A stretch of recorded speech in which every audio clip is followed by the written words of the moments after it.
Lods! Hello mga Lods! Ito na naman si Inday Bagat, ang iyong open-minded vlog. And for today's video, pag-usapan natin ang tungkol sa benepisyo sa katawan pag ikaw ay naga-lolo. So, sa mga hindi sa mga hindi open-minded dyan, skip the video dahil ang video na to ay hindi para sa iyo. So, kung ikaw ay babae o lalaki na tinatawag nating nag-selfie all by myself, ito ay para sa iyo. Makinig ka ng mabuti. So, normal lang talaga sa tao ang mga bagay na ganyan. Pag hindi ka normal, so meaning hindi ka alam na. So, ano ba yung mga benepisyo na makukuha natin pagdating sa mga ganito? So, nasa background na naman tayo, nes banyo. So, tanongin nyo, baka mga babae o mga lalaki. So, normal lang yan. Kung anong ginagawa ninyo mga boys, ay ginagawa din yan naming mga girls. So, ano ba yung mga benepisyo na makukuha? So, number one ay nakakawala ng stress. So, number one po talaga yan na pag nag-touch by yourself ka, mag-create ka ng happy hormones. So, mawala yung mga stress mo sa buhay. So, kung may problema ka, gaano mo to kabigat, gaano mo to siya kakuan, huwag kalimutan na mag-all by myself. Ha? Huwag mo yung kakalimutan. Number one po yan, tips. At effective po yan, nagagaan ang inyong pakiramdam. No? So, number two ay mas maayos yung tulog. Kapag hindi ka makatulog sa gabi, Inday, kapag hindi ka makatulog sa gabi, Dodong, nahihirapan kang matulog.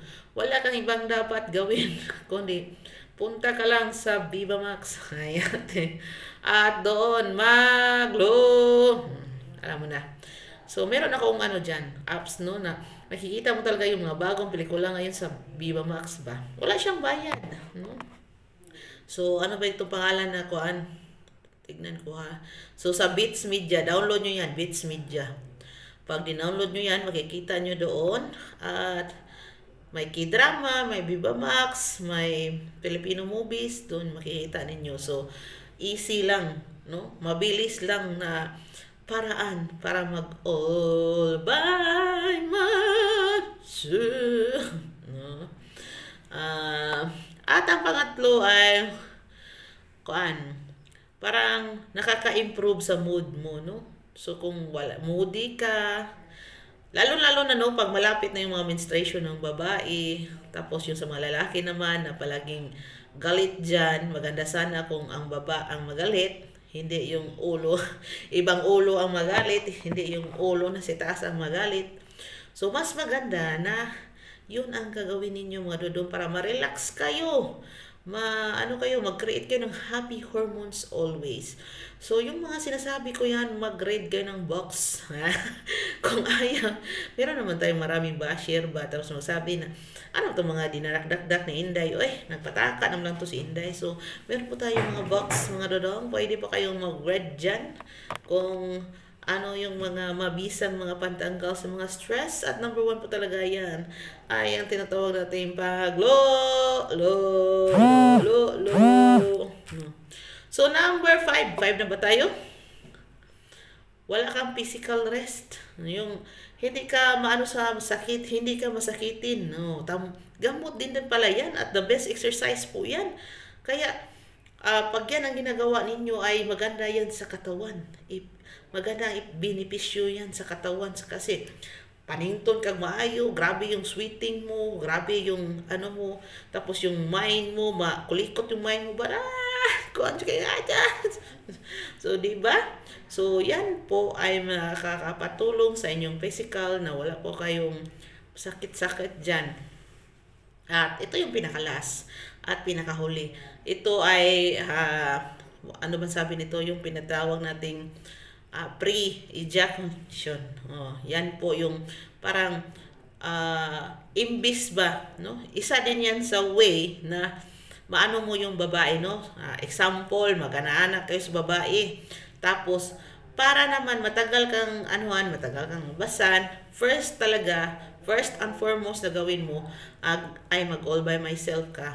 Para ang pangalawa, matagal ka na sa pangalawa at ma-appreciate na sa babae yung ginagawa mo. Kasi once na nag-una-una ka, tapos yung babae hindi pa nagkaroon ka ng tinatawag nating pre-ejaculation. Hindi ko na anuhin.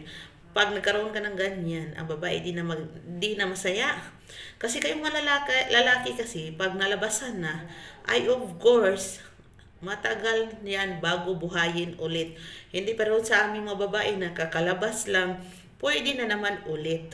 Kayo, dadaan pa ang oras bago pa mabuhay ulit. So, para naman mas happy ang inyong pag-ana-ana, mas ma-appreciate ng babae yung pag-ana-ana, first po talaga dudong ay mag all by myself ka bago ka makipag-ana-ana sa babae. Tips po talaga yan at totoo po talaga yung sinasabi ko mga dudong. So, see you po sa next video ko at kung may katanungan kayo, message nyo lang ako Inday Bagat sa FB. Wala pong ibang Inday Bagat, kundi itong lang mukha na to.